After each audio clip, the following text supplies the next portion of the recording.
आज हम बात करेंगे विपासना ध्यान पद्धति के बारे में। विपासना ध्यान क्या है और उसे हम कैसे कर सकते हैं और उसके क्या क्या लाभ हैं। लेकिन उससे पहले हमारे जो सब्सक्राइबर हैं उनके मन में एक क्वेश्चन उठ रहा होगा कि आज हम अचानक से फेस कैम कैसे कर दिए। क्या आज ही के बाद हमने डिसाइड कर दिया था क्या कि फेस कैम करना है? बहुत लोगों ने इससे पहले भी फेस कैम करने के लिए कहा था, लेकिन हमने नहीं किया। देखिए, उसका एक रीज़न है। जो हमारा वीडियो शुरू से फॉलो करते हुए आ रहे हैं उनको पता होगा कि इससे पहले वाला भी वीडियो विपासना ध्यान पद्धति के बारे में था। अब हम वापस से विपासना ध्यान पद्धति को बता रहे हैं, तो ऐसा इसलिए क्योंकि वो पुराना वीडियो हमने डिलीट कर दिया है।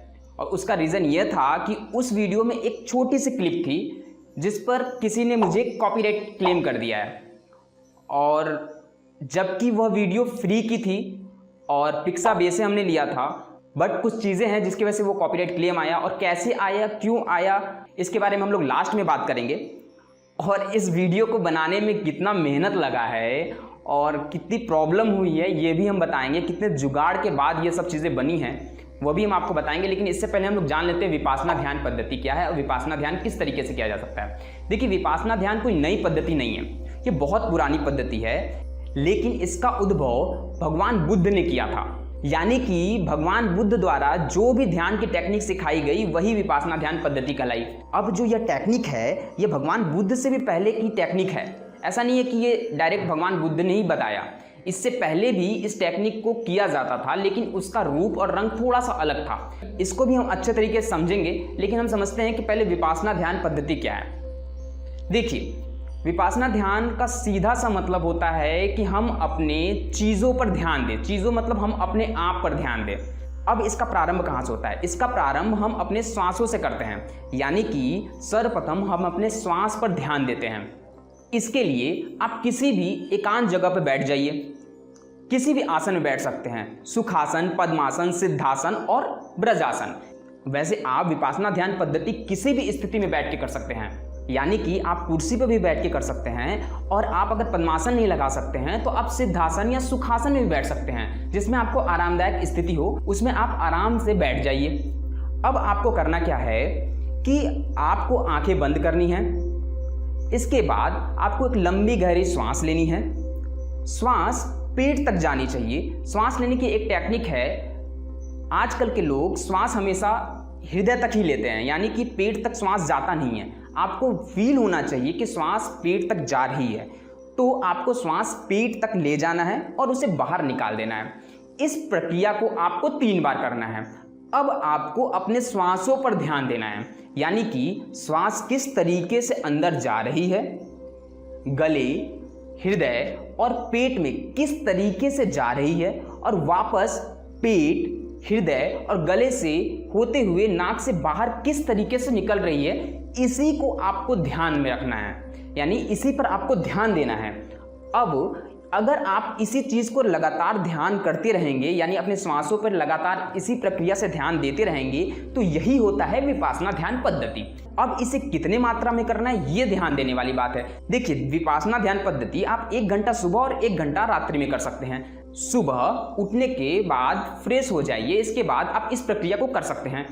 और रात्रि में सोने से पहले, यानी सोने से 5 मिनट पहले आप इस प्रक्रिया को प्रारंभ करिए और 1 घंटा तक करिए। इसके बाद आप सो जाइए, तब आपको इसका बेनिफिट बहुत ज़्यादा देखने को मिल सकता है। अब आपको पूरा 10 दिन इसी प्रक्रिया को करना है, यानी कि अपने श्वास पर कंट्रोल करना है कि श्वास किस तरीके से नाक से होते हुए गले पे, फिर हृदय पे, फिर पेट में किस तरीके से जा रहा है, इस पर पूरी तरीके से ध्यान देना है आपको। जब आप इस पर ध्यान देने लगेंगे तो आपको अपने श्वासों पे कंट्रोल होने लगेगा। अब यह कंट्रोल कुछ इस प्रकार से नहीं होगा कि आप अपने श्वासों को जितना चाहे उतना रोक सकते हैं, जितना चाहे उतना बाहर निकाल सकते हैं। ऐसा कंट्रोल नहीं होगा। आपको श्वास के बारे में अच्छे तरीके से पता चलने लगेगा, यानी कि इसकी कौन कौन सी रास्ते हैं। मतलब कि अभी जैसे आप श्वास लेते हैं तो आपको पता नहीं है कि श्वास कैसे कहाँ जाता है।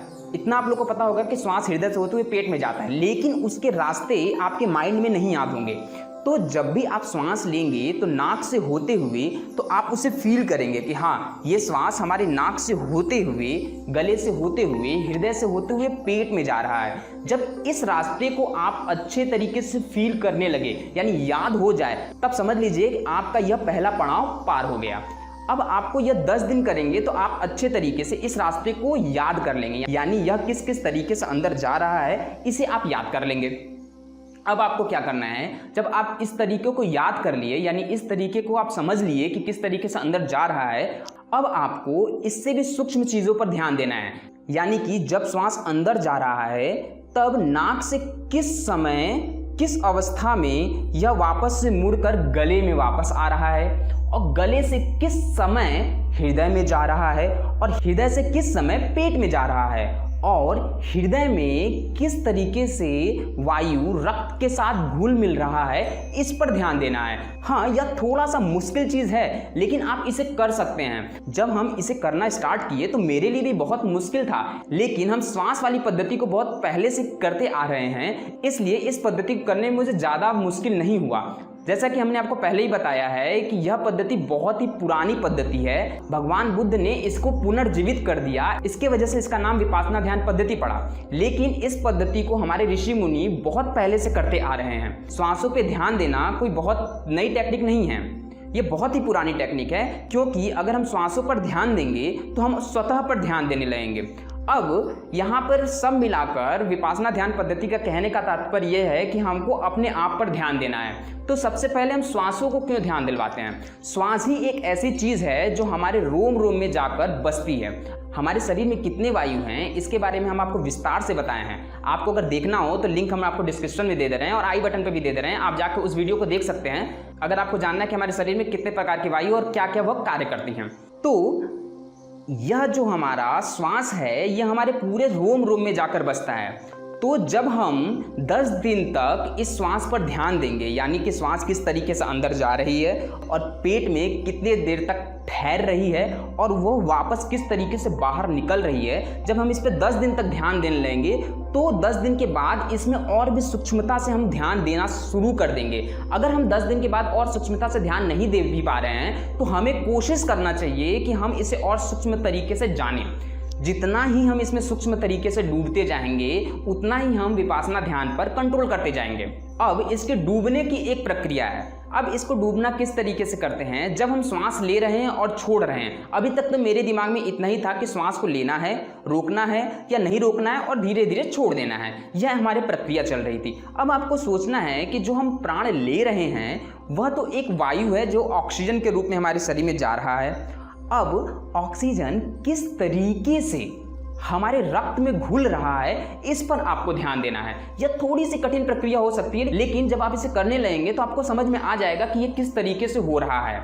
अब जब श्वास बाहर निकल रहा है तब आपको ध्यान देना है कि क्या वह श्वास, वह वायु वही है जो अंदर गई थी या कोई दूसरी वायु आपके शरीर से बाहर निकल रही है या उस वायु के साथ कुछ मिक्स होकर बाहर निकल रहा है। इन चीज़ पे आपको ध्यान देना है।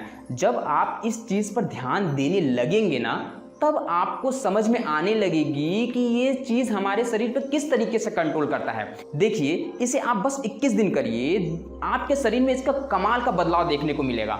आपका शरीर बहुत ही ऊर्जावान महसूस करेगा, आप हर चीज़ में एक्टिव होंगे, आपका दिमाग बहुत ज़्यादा शार्प हो जाएगा, आपको बहुत ही अच्छा लगेगा इस चीज़ को करके। देखिए, हम ध्यान की बहुत से पद्धति को करते आए हैं, सिर्फ विपासना ध्यान नहीं, और भी ध्यान को हम करते आए हैं क्योंकि हमको ध्यान बहुत ही अच्छा लगता है। लेकिन हम आपको यह बात जरूर बता सकते हैं कि विपासना ध्यान एक बहुत ही सरल विधि और बहुत ही मज़ेदार टेक्निक है करने के लिए। वैसे सारा ध्यान अपने आप में अलग अलग मुकाम हासिल करता है, यानी अलग अलग बेनिफिट देता है। अब देखिए, ज़रूरी नहीं है कि विपासना ध्यान ही आपको सूट करे। ध्यान एक ऐसे सब्जेक्ट कि जिस प्रकार से आपको ध्यान के बारे में बताया जा रहा है उस हर ध्यान को आपको लगाना चाहिए। अब आप सोच रहे होंगे ये कौन सी बात हुई कि हर ध्यान को लगाना चाहिए। इसलिए हम आपको ऐसा बोल रहे हैं कि आपको कौन सा ध्यान सूट कर रहा है इस चीज़ को आप ही समझ सकते हैं, कोई और नहीं। हो सकता है किसी को विपासना ध्यान बहुत अच्छा लगता हो, किसी को हो सकता है कि सांभी मुद्रा बहुत अच्छा लगता हो, किसी को हो सकता है कि भाई सिर्फ एक मूर्ति ध्यान अच्छा लगता हो, किसी को त्राटक अच्छा लगता हो। तो ये सारी चीज़ ध्यान की पद्धति है, ध्यान की अलग अलग टेक्निक है। आपको कौन सा पसंद आ रहा है इसे आप खुद करके जानेंगे तभी मज़ा आएगा। लेकिन विपासना ध्यान अपने शरीर को जल्दी से जल्दी जानने का बहुत ही सरल माध्यम है। आप इससे बहुत ही आसानी से आप समझ सकते हैं कि हमारा शरीर किस तरीके से कार्य कर रहा है और हमारा जो वायु है वो हमारे शरीर में किस तरीके से घुल मिल रहा है। तो दोस्तों, यह तो हो गई विपासना ध्यान पद्धति के बारे में। तो अब बात करते हैं कि हमारा विपासना ध्यान पद्धति वाला वीडियो कैसे हटा और हमारे पे कॉपीराइट क्लेम कैसे आया। देखिए सिंपल सी बात है कि हमने एक वीडियो इससे पहले बनाया था विपासना ध्यान पद्धति, जो हमारे चैनल से जुड़े होंगे वो लोग जानते होंगे। उसको डिलीट इसीलिए करना पड़ा क्योंकि उसमें एक छोटी सी क्लिप थी जिस पे हमारा कंटेंट आईडी क्लेम आया था, और सच्चाई बात यह है कि वो फ्री वीडियो थी, यानी हम पिक्साबे से उस वीडियो को लिए थे। और पिक्साबे का जो ऑनर है जिसने उसको अपलोड किया उससे भी हमने बात किया, उसने कहा कि हाँ ये मेरा वीडियो है, आप इस पर क्लेम कर सकते हैं। लेकिन जिसने हमें क्लेम किया, जिस चैनल ने मुझे क्लेम किया, उससे भी हमने बात किया कि भाई आपने हमारे पे ऐसा क्यों क्लेम डाला है। तो उसने बताया कि भाई मैंने नहीं डाला है, मेरे यूट्यूब MCN ने डाला है। और MCN क्या होता है? मल्टी चैनल नेटवर्क होता है, जो 3-4 नेटवर्क आपस में, मतलब 3-4 चैनल आपस में मिलकर बने होते हैं, उसी को बोलते हैं MCN। यानी MCN को पता नहीं कि जिसने डाला है वो ओरिजिनल कंटेंट डाला है कि फ्री का कंटेंट डाला, उससे कोई मतलब नहीं है, बस हमारे पे कॉपीराइट स्ट्राइक आ गया। अब हो सकता है कि MCN का ही वो हो, MCN को इतना कॉन्फिडेंस हो कि नहीं ये मेरा ही कंटेंट है, लेकिन कैसे हो सकता है? MCN ने ये दावा किया है कि इस वीडियो, हम नाम नहीं ले रहे हैं उस वीडियो चैनल का, क्योंकि उसने बहुत ही अच्छे से हमसे बात किया और उन्हें बताया कि नहीं इसमें मेरी गलती नहीं है, इसलिए हम उस चैनल का नाम भी नहीं लेना चाहते। क्योंकि ठीक है भाई, हो सकता है, अच्छी भी बात है कि हम इसी की वजह से लाइव भी आ रहे हैं। बहुत दिन से सोच रहे थे कि लाइव आए, कब आना है, कैसे आना है, बहुत से दिमाग में चल रहा था। लेकिन सही बताया तो इतना जल्दी मुझे फेस कैम करने का बिल्कुल मन नहीं था। हम सोच रहे थे कि वीडियो ऐसे बनाएं। तो जब ये क्लेम आया तो हमने सोचा कि ठीक है भाई, चलो हम इतने घंटे वीडियो बैठ के बनाते हैं, फ्री वीडियोज़ लाते हैं, हम इस चीज़ का ध्यान रखते हैं कि कोई भी वीडियो ऐसा ना हो जो किसी और का कंटेंट हो। तो इसलिए हम सारे फ्री वीडियोज़ लेते हैं, यानी पिक्साबे से फ्री वीडियो लेते हैं। इसके बाद भी उसमें हम रिसर्च करते हैं कि ये वीडियो क्लिप और भी जगह प्रोवाइड है कि नहीं, पब्लिक डोमेन में है कि नहीं। और मज़े की बात यह है कि जिस पे हमारा ID क्लेम आया था वह लगभग YouTube में हर जगह फैला हुआ है, यानी कि वह क्लिप YouTube पे बहुत जगह फैला है। देखिए यह वाला क्लिप है, हम इसको चलाएंगे नहीं तो मालूम चला फिर वापस से कॉपीराइट स्ट्राइक आ गया तो भाई इस पर भी वो चला जाएगा। तो ये वाला आप जाके देखोगे तो बहुत जगह ये फैला हुआ है। मुझे नहीं पता कि वो मेरे पे ही क्यों दिया, और वो MCN वाले ने ऐसा क्या देखा, क्या समझा, मुझे नहीं पता ये चीज़ के लिए उनका क्या दिमाग काम करता है भाई। चलो जो भी है, इससे पहले भी मेरे पास कंटेंट ID क्लेम आ चुका है, जिसका तो हम बात ही नहीं कर सकते हैं, वो तो हर जगह फैला हुआ है। इसके बाद भी आया, किस तरीके से एल्गोरिदम काम कर रहा है। खैर इसमें YouTube की कोई गलती नहीं है, बहुत लोग गलती से ये क्लेम कर देते हैं, बहुत लोग जानबूझ के भी करते हैं, तो इसमें हमें किसी से कुछ कहना नहीं है। अब रही बात वीडियो बनाने की, ये वीडियो बहुत ही मुश्किल से बनी है भाई, आपको बता नहीं सकते हैं इसमें कितनी भी मुश्किल लगी है मुझे, क्योंकि फर्स्ट टाइम आना और बहुत ही सोच समझ के आना कि भाई इतने सब्सक्राइबर हो गए हैं। और ऐसा नहीं है कि कोई सब्सक्राइबर नहीं होता, चलो ठीक है कॉन्फिडेंसली बोल दिए, सारा चीज़ें ध्यान में रखते हुए ये सब चीज़ों को बहुत ज़्यादा कैलकुलेशन करना, यहाँ तक आप सोच नहीं सकते हो कि कितने जुगाड़ लगा के हमने यह सब चीज़ें अरेंज किया है। हम आपको कभी दिखाएंगे कि हमने क्या क्या जुगाड़ किया है। वैसे हम यहाँ के पीछे वाला बैकग्राउंड तो हम हटा देंगे, लेकिन आपको दिखाएंगे कैसे जुगाड़ किया है हमने इस सब चीज़ों को, कैसे लाइटिंग किया है, कैसे चीज़ों को हमने बनाया है। यह सब चीज़ें हम आपको दिखाएंगे और बताएंगे कि इस सब चीज़ों के पीछे कितना मेहनत लगा हुआ है। बस आज के वीडियो में इतना ही। और अगर आपको हमारा वीडियो पसंद आया, हमारा लाइव आना पसंद आया, लाइव आना इन द सेंस कि फेस के साथ आना आपको पसंद आया, तो हमारे वीडियो को लाइक करें, शेयर करें और सब्सक्राइब करें। अगर आप अभी तक हमारे चैनल पे नए हैं या आपने अभी तक हमारे चैनल को सब्सक्राइब नहीं किया तो सब्सक्राइब कर दो भाई, वो लाल वाला बटन आप ही के लिए है। पूरी तरीके से आप इंजॉय करो, सब्सक्राइब करो। ऐसे वीडियो हम आपके सामने लाते रहेंगे। आपको हमारे वीडियो में क्या कमी लगा आप हमें अवश्य बताएं। नेक्स्ट वीडियो मिलते हैं नेक्स्ट टॉपिक के साथ, तब तक के लिए bye bye, thank you for watching, नमस्कार।